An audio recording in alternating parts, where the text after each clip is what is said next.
आप सभी को जय मसीह की।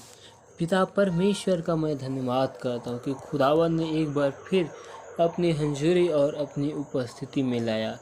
इसके लिए मैं पिता परमेश्वर का धन्यवाद, उसकी तारीफ और महिमा बड़ाई करता हूँ। आइए हम वचन में जाने से पहले पिता परमेश्वर की हजूरी में आए, दुआ में जाते हैं। धन्यवाद धन्यवाद धन्यवाद मेरे प्यारे प्रभु जी, जिंदा जलाली खुदावन, खुदा बादशाह बादशाह अब्बा पिता, हम आपका धन्यवाद करते हैं, तारीफ करते हैं, महिमा करते, बड़ाई करते हैं, स्तुति प्रशंसा आपको देते। सेनाओं के यहोवा मेरे जिंदा जलाली खुदावन, परमेश्वर दया अनुग्रह कर, मेरे मन सोचों में, ख्यालों में, ख्वाबों में कब्जा कर। इस वक्त हम तेरी हंजरी, तेरी उपस्थिति में आते, अपने आप को आपके हाथ में सौंपते हुए आपके लहू की बाढ़ हम कवर करते। पवित्र आत्मा, इस वक्त हम आपके वचन कलाम की ओर जाते। पिता परमेश्वर, आप अपनी आत्मा के द्वारा मुझसे बोल और बातचीत कर प्रभु जी।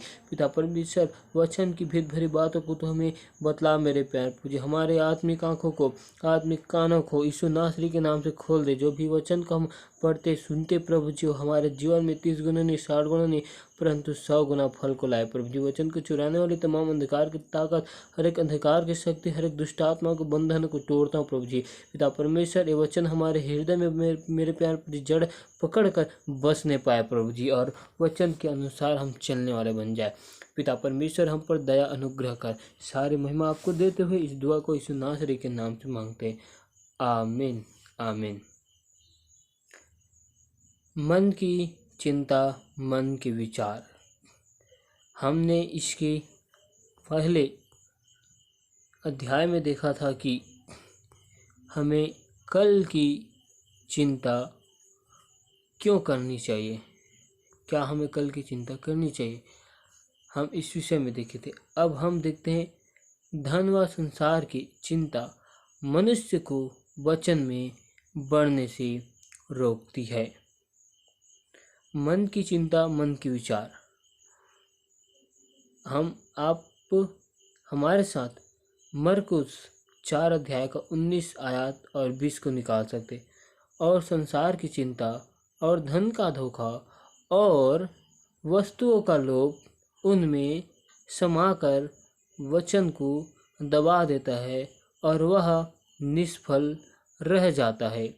और जो अच्छी भूमि में बोए गए वे ये है जो वचन सुनकर ग्रहण करते और फल लाते, कोई 30 गुना, कोई 60 गुना और कोई 100 गुना। पिता परमेश्वर दृष्टांतों के माध्यम से सिखाता है कि लोग परमेश्वर के वचन को तो सुनते हैं, लेकिन वचन को सुनकर वो संसार की चिंताओं में, अभिलाषाओं में या उन्हें धन की धोखाओं में जब जाते हैं तो वो संसार की अभिलाषाओं में फंस जाता है और वचन उनके हृदय में कार्य नहीं करता। पिता परमेश्वर दृष्टांतों के माध्यम से समझाता है कि जो बीज अगर अच्छी भूमि में बोया जाता है वो अच्छा फल को लाता है, और बीज मार्ग के किनारे गिर जाते हैं या पथरीली भूमि में गिरते, उसमें उगता नहीं। और जो मार्ग के किनारे में गिरता है वो दब जाता है। उसी प्रकार हमारा जीवन भी है। हम संसार की अभिलाषाओं में, चिंताओं में हम दबते चले जाते हैं और वचन से हम दूर चले जाते हैं। जब वचन हमारे हृदय में जड़ पकड़कर बोया जाता है तो वह 30 गुना, 60 गुना और 100 गुना उसका फल को लाया जाता है। पिता परमेश्वर अपने दृष्टांतों के माध्यम से समझाता है कि हमें संसार की चिंता नहीं करनी चाहिए, हमें धन की चिंता नहीं करनी चाहिए, हमें घर परिवार की चिंता नहीं करनी चाहिए, क्योंकि इन सभी प्रकार और सभी समस्याओं की चिंता करने से हम परमेश्वर के वचन में बढ़ने से रुक जाते हैं।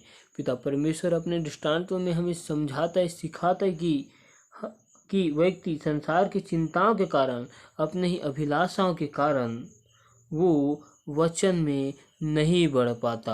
आप हमारे साथ लूका 8:14 को निकाल सकते हैं।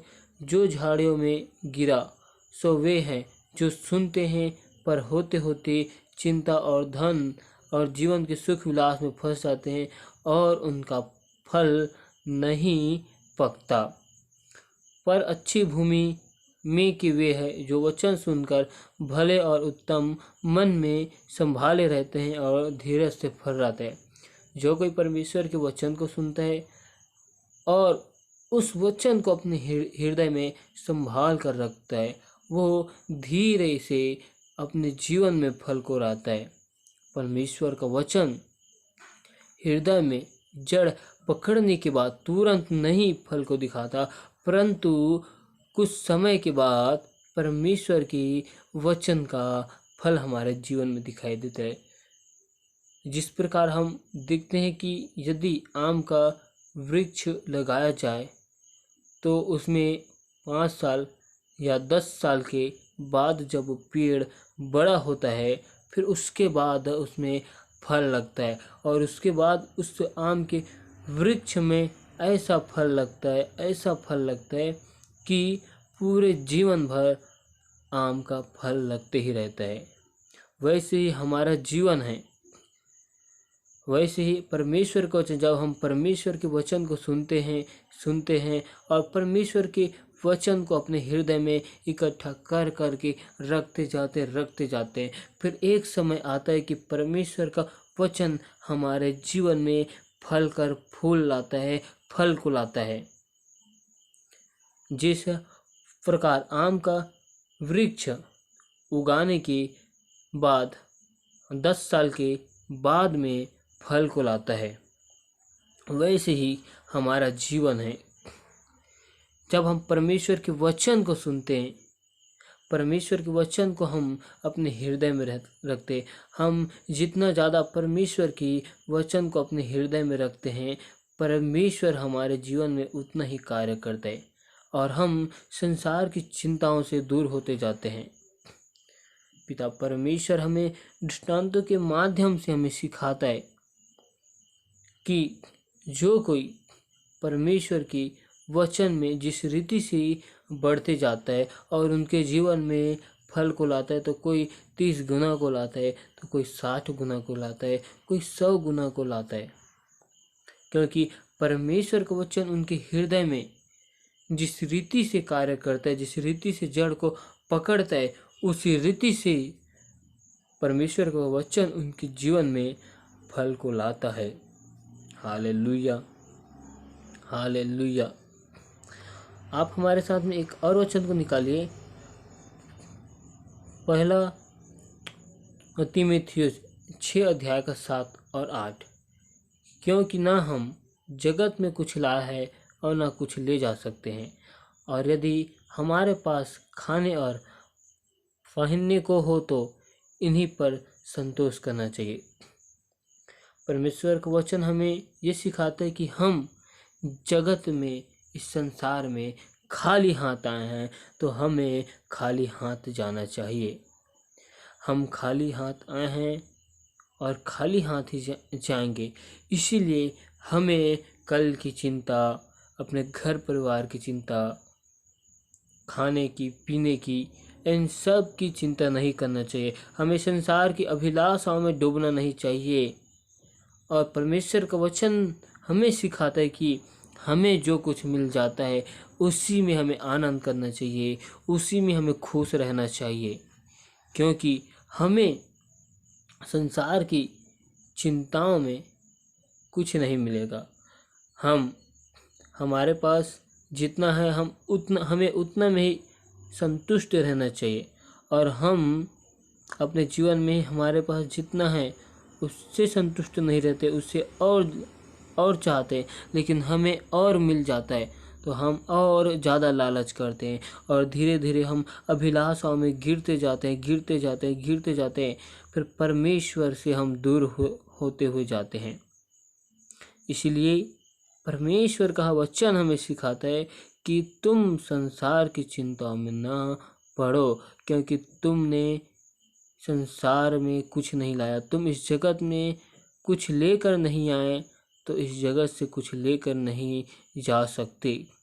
क्या हम इस संसार की धन दौलत को परमेश्वर के राज्य में ले जा सकते हैं? जब हम इस संसार के धन दौलत को परमेश्वर के राज्य में लेकर नहीं जा सकते, तो हमें इस संसार में धन दौलत हमें जितना ही आवश्यकता है उतना ही चाहिए, उससे ज़्यादा बढ़कर हमको नहीं चाहिए। और हम इसी को देखते हैं, पर जो धनी होना चाहते हैं वह ऐसी परीक्षा और फंदे और बहुतेरे व्यर्थ और हानिकारक लालसाओं में फंसते हैं, जो मनुष्य को बिगाड़ देती है और विनाश के समुद्र में डुबा देती है। परमेश्वर का वचन हमें सिखाता है कि जो व्यक्ति धनी होना चाहता है वो ऐसी परीक्षा में, ऐसी समस्या में, ऐसी विपत्तियों में पड़ता है और वो संसार की अभिलाषा में, लालसा में फंस जाता है। और जब वो संसार की अभिलाषा में पड़ता है तो मनुष्य को बिगाड़ देती है और वो विनाश के समुद्र में डुबा देती है। मतलब धन की लालच मनुष्य को धन की समुद्र की लालच में डुबा देती, गहरे लालच में। मन के विचार, आज हमारा मन शुद्ध होना चाहिए, हमारे मन के विचार सही होना चाहिए। हमारे आज मन के विचार सही ना होने के कारण, हम अपनी ही अभिलाषाओं में पड़ने के कारण हम खुद ही परीक्षा में पड़ते हैं।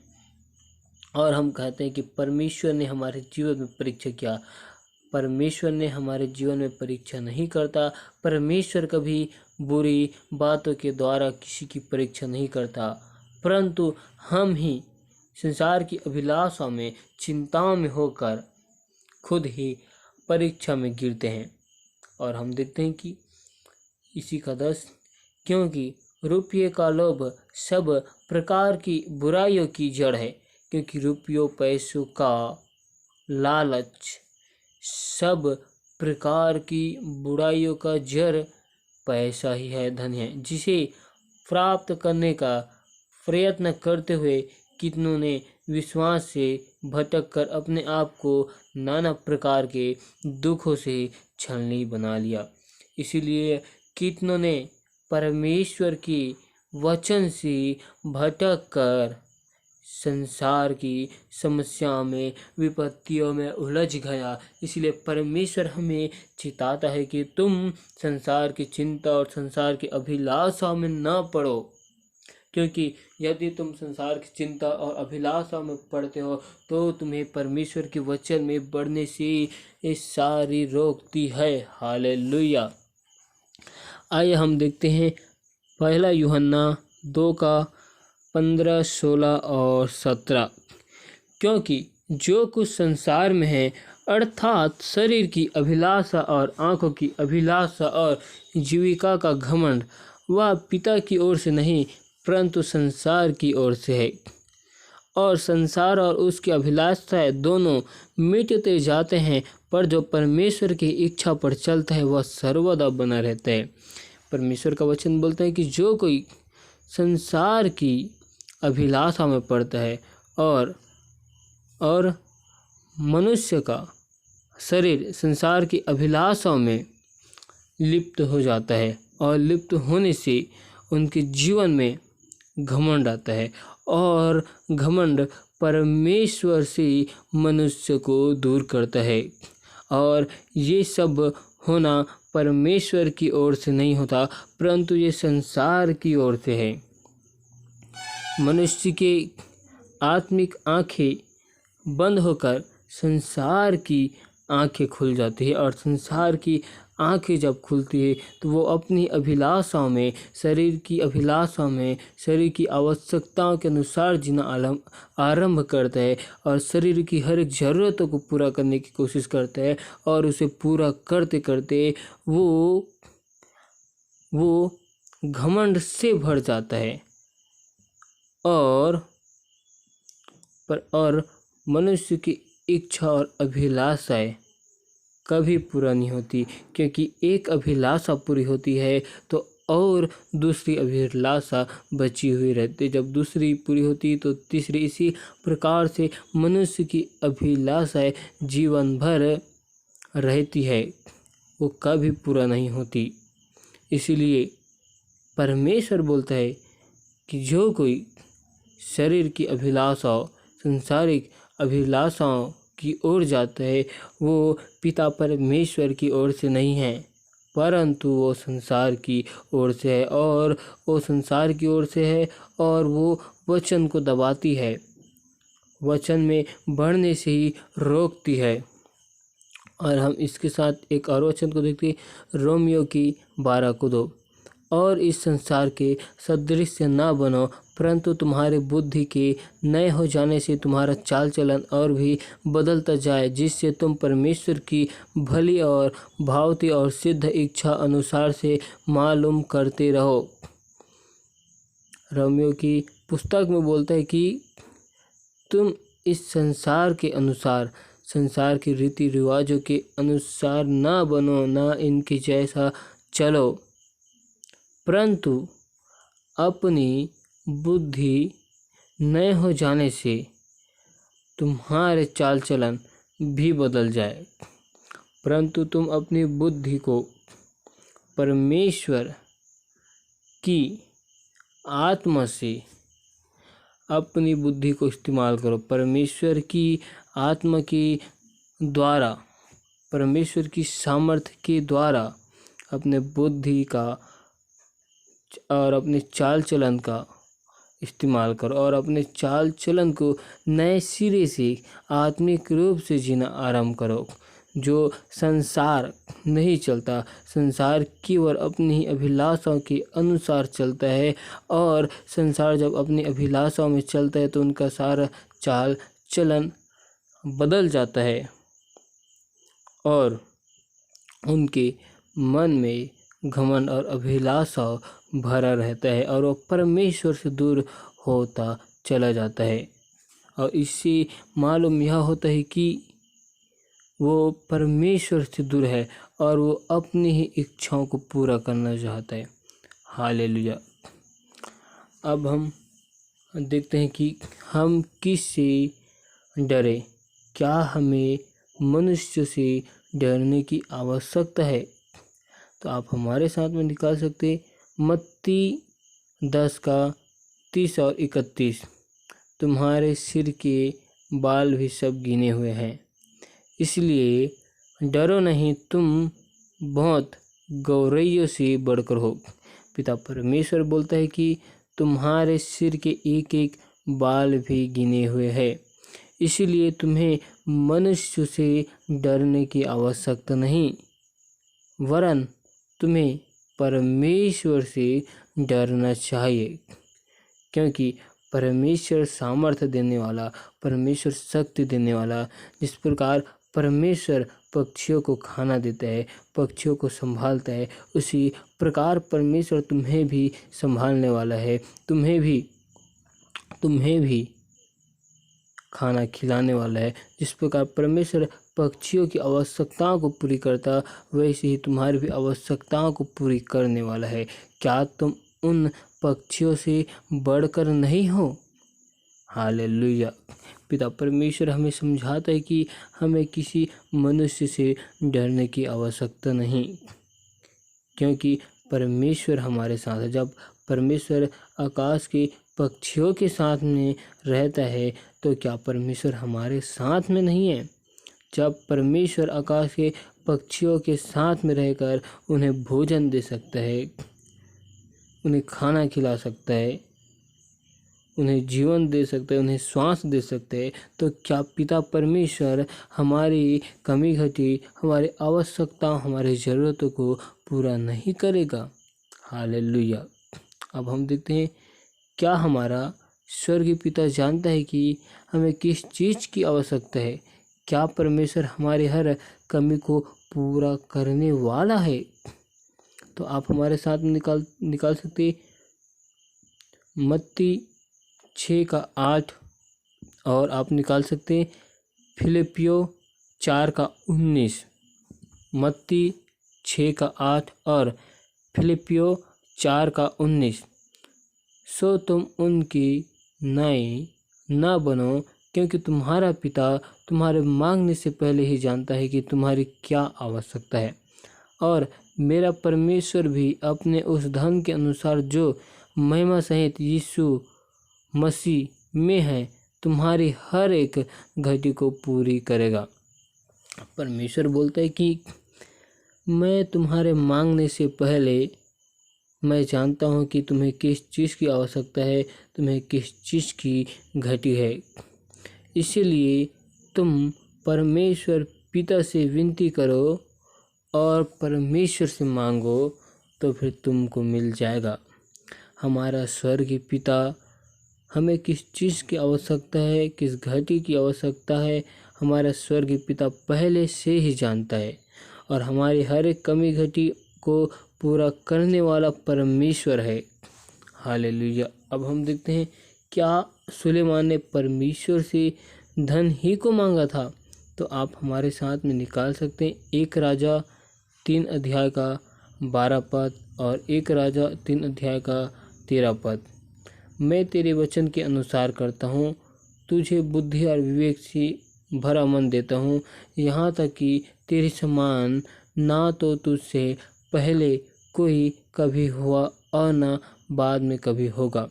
फिर जो तूने नहीं मांगा, अर्थात धन और महिमा, वह भी मैं तुझे यहाँ तक देता हूँ कि तेरे जीवन भर कोई राजा तेरे तुल्य न होगा। पिता परमेश्वर सुलेमान को बोलता है कि सुलेमान ने परमेश्वर से ज्ञान, बुद्धि और विवेक से भरा मन को मांगता है, और पिता परमेश्वर सुलेमान से इसी बात के कारण खुश होकर उसे धन और महिमा को देता है। आज हमें पिता परमेश्वर से सुलेमान की तरह ज्ञान और बुद्धि से भरा हुआ मन को मांगना चाहिए। जिस प्रकार हम देखते हैं कि पिता परमेश्वर से सुलेमान ने धन, दौलत, रुपया, पैसे को नहीं मांगा। सुलेमान ने केवल परमेश्वर से ज्ञान की बातें को मांगा। आज हमें वैसे ही ज्ञान की बातें को मांगना है, भेद भरी बातों को मांगना है। जब हम परमेश्वर से ज्ञान भरी बातों को मांगते तो परमेश्वर हमें सब कुछ देगा। यदि हम परमेश्वर को अपने जीवन में ही मांग ले और परमेश्वर हमारा है, तो क्या परमेश्वर के पास जो कुछ है वो हमें नहीं देगा? मैं एक उदाहरण देना चाहूँगा। यदि हमारे पास हमारा पिता है और हम अपने पिता को ही मांगे, तो पिता की जो धन संपत्ति है वो क्या हमें नहीं मिलेगी? ज़रूर हमें मिल जाएगी, क्योंकि हमारे पास पिता है। यदि हमारे पास पिता ही नहीं है और हम उसकी धन और संपत्ति को मांगेंगे, तो क्या हमें मिल सकता है? हमें नहीं मिलेगा। इसीलिए हमें परमेश्वर पिता को अपने जीवन में मांगना है। जब हमारे साथ पिता परमेश्वर है, जिन्होंने इस आकाश को, इस संसार को, इस सृष्टि को और हमें बनाया है, तो क्या हमारा पिता हमें धन और महिमा को नहीं दे सकता? जब पिता परमेश्वर इस संसार को बना सकता है, सारे जगत को बना सकते हैं, तो क्या हम उसके संतान हैं, हम उसके बेटे और बेटी हैं, तो क्या पिता हमें धन और महिमा को नहीं देगा? जरूर देगा। जरूर हमें पिता धन और महिमा को देगा।